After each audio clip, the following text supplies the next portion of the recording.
Welcome to the Rise Up Network. I'm your host, James Carmody.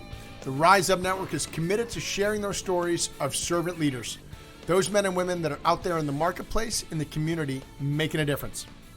I have a great leader in studio with me, owner of Olea and Associates, Rocio Olea. Welcome to the show. Thank you for having me. So, we're going to talk about all the services that you guys provide, what your company does. But first, give us a little background. Where did you grow up? What's your professional career been like? Okay, well, I grew up in LA, Los Angeles. Okay. Yes, I was born in Harbor City and raised in Wilmington. All right.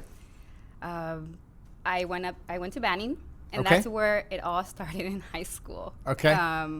Like I had mentioned before, I came home one day and my mom said, "Do you have a job?"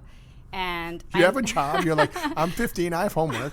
Yeah, absolutely. I was like, I didn't even know I was looking for a job. Luckily, I had a really great boss at the time where I didn't go to work as much because I was still a teen. And I was like, oh, I have to go shop for prom dresses, or I have to go do this. He's like, okay, come by tomorrow and Right. do your work. But I started translating documents. Translating from Spanish documents. into English, From birth Spanish to certificates. English. Birth certificates. Okay, from Spanish to English. Yes. Okay. So the first couple of months were very trial and error. Yeah. My boss at the time will have to correct most of my Spanish. That's not how you spell it. I was like, okay. So a lot of my Spanish came from working at the nonprofit. Okay. Now I own Olea and Associates, and he also, he's very supportive on what I do, even though it's not through his nonprofit anymore. Okay. Yes. And so you're doing this with high school, and you actually realize that there's such a need for this, and it's an important service. And then what? You go to college, you come down to San Diego, you get into something else, but you still have this kind of desire to help. Yeah, it seems like this particular business follows me everywhere I go. Okay. And I think it's my mom following me.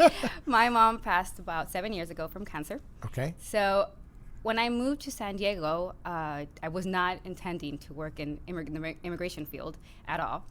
So What was the plan? I didn't have a plan. Okay. I didn't have a plan. What did you study in school? Criminal justice. Okay. I wanted to become a cop. That didn't pan out. Like a city cop? Yeah, I did. You're like a bad police officer. Like, I will give you tickets. I'll arrest you. I was told. And I was like, I could be nice. I could let you go. You have a good story. Right. Okay. And so, wanted to be a cop, decided not to be a cop. Correct. Okay. So then I came to San Diego, and Yep. I came with my sister. She's in real estate. I knew I was going to do real estate, but I didn't dive into that right away. Yeah.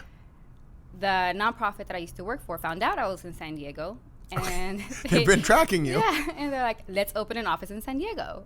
And since I had worked for them for years, I helped them open an office here. I Yeah. ran that office for about 3 years. Then I departed and opened up my own office. Okay. And I've been having it.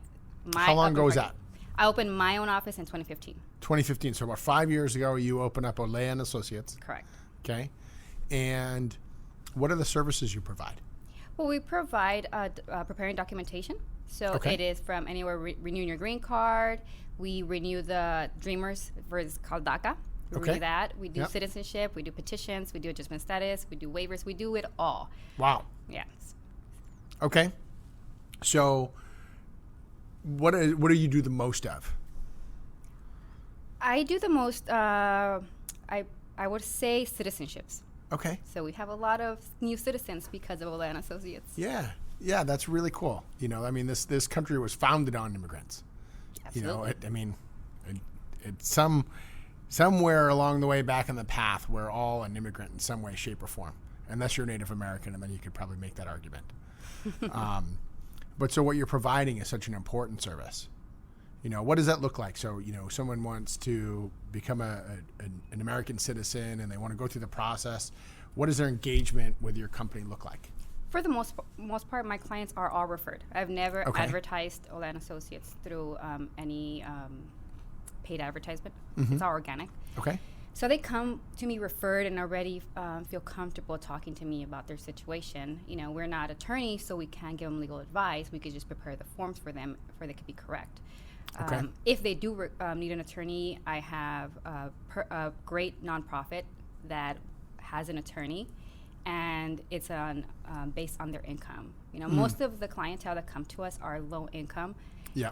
and they can't afford an attorney to fill out their paperwork, Right. or to guide them in the right direction. So they come to us to do it, you know, in the proper way. And unfortunately, there's some times where I have to turn them down because they come to me thinking they could do something, and based on what I've done, I know that they can't.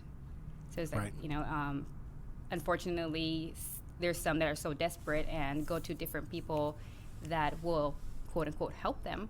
Yep. When in reality, they don't qualify, and they end up hurting them and their family in the long run. Got it. Okay. And what are you seeing as far as, you know, where are people coming from nowadays? What are kind of the current trends? Is it, you know, just people from Mexico, or is it people from all over Central and South America? Like, what are the types of nations of origin where people are coming from? I deal primarily from people from Mexico. Okay. Okay. I've had some clients from Europe, Yep.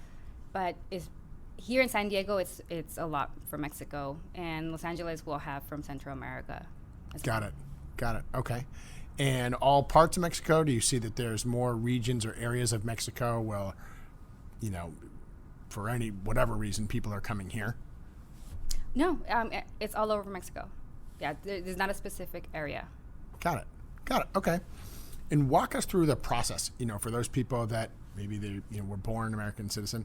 What does that immigration process look like, and what's kind of the paperwork like that's involved that you're helping people with? Okay, so based on the USCIS guidelines, you know, if you're a born U.S. citizen and you became naturalized, you could petition your spouse, you could petition your children, you could petition your parents or siblings. Okay. Then so each category has a different time frame. The longest one being siblings. However, they still could get petitioned. So you do the I-130, which is the petition, the application itself. Okay. And then you wait a couple of months. Immigration decides if you're qualified to petition for them, and then they send it to the National Visa Center, depending on where if your family member's here or they're outside the country. And then they process that before your interview. Okay. Got it. And what about people that are, you know, coming here? They come here from, you know, wherever part of Mexico that they come from, and you know, they want to be American citizens, and none of their immediate family was born here or is a citizen. What does that process look like? Fortunately, there isn't anything that we could do for them. Really? Correct. At the moment, you know, if the law changes, you know, then possibly. In those type of cases, I will refer them out to the attorney, and they will weigh their options there. Got it. So there's not an application process currently for them, you know, regardless of length of time? No, not at the moment. So you have to have a qualifying relative to sponsor you. Otherwise, you have to seek an attorney and get legal advice, but there isn't at the moment a law that says, you've been here for 25 years, so you qualify for something. Got it. Okay. So the common case is petition. Correct. So we have a lot of my clients are U.S. citizens, and their spouse or family members are in Mexico. Yep. And they've been residing in Mexico, so everything will be done through Ciudad Juarez. For spouses, it takes about a year and a half. So they go to the interview and then become residents and come to the States legally. Okay. Got it. All right. Where do we find you? Where do we find your business, and what else do we need to know? Well, I'm on social media. If you have social media, it's Olea & Associates. Okay. That's pretty simple. Okay. And the website is oleaimmigration.com. oleaimmigration.com, folks. You're going to want to make a note of that. That's oleaimmigration.com. And so you're on Facebook and Instagram. Correct. Good. Okay. What are, like, you know, as a community of San Diego, what are you seeing of things that we should be aware of as citizens that we can either help or contribute or listen for or make a difference with? I think I was born here, and we don't know the struggles of you know, the people and that it's come like you here. won the lottery. Like, you didn't, like, as a baby, you don't pick where you're born. Absolutely. And so we could help them by, you know, letting them know that they still have rights. You know, the people that don't have documents still have rights. Yeah. And so they're people like you and I, you know, for the most part, we utilize everything that they touch. So I think it's just advocating for another policy that could help the immigration population that doesn't have a qualifying member and been here a couple of years to get legalized. Got it. So those folks that, you know, got here but they don't have an immediate family member per se. Correct. For the most part, these people have been working. You know, they do not get taxes back. They've been working. They're not here collecting public benefits because they can't. They don't have legal documents. Right. So they're hard maybe working. They're getting paid cash, working in, you know, an industry that, you know, you can do those things. Correct. Yeah. And sometimes they're actually paying taxes. With their ITIN number.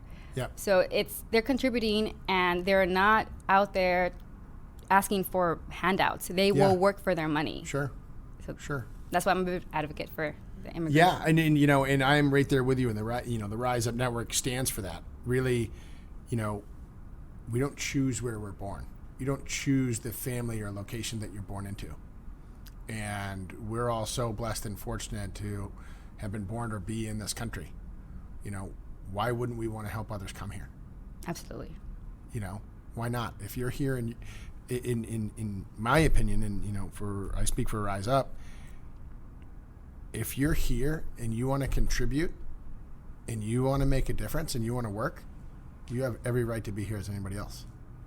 So why not help people achieve that? Oh, we need more people like you around. I mean, come on, right? I have a whole other conversation I could have with you about the people that are in jail and all the stuff, the people that aren't doing things right. Absolutely. Absolutely. Yeah. So what are some things that, you know, as a community, obviously for advocacy, what are some other things that, you know, you would ask of the Rise Up Network, the people that are listening to this, you know, what would you encourage them to do as a kind of a call to action, or how can they get involved, or even just get more awareness? Vote, obviously, right? But like I had mentioned before, I volunteer with a nonprofit, and we are doing workshops throughout the communities. So as long as you follow, you know, Olea and Associates on social media, you will see where we are targeting and helping for free. We're filling applications for free eventually in the near future. So just that's how people could help, is come volunteer and help your local community as much as you can. I love it. Well, thank you for the service that you provide. You know, it's such an important need and something that's wanted and needed. And, you know, together we're making this country a better place. Thank you. So thank you for rising up, and thank you for making a difference. Thank you very much. It's my pleasure. Folks, get out there and rise up.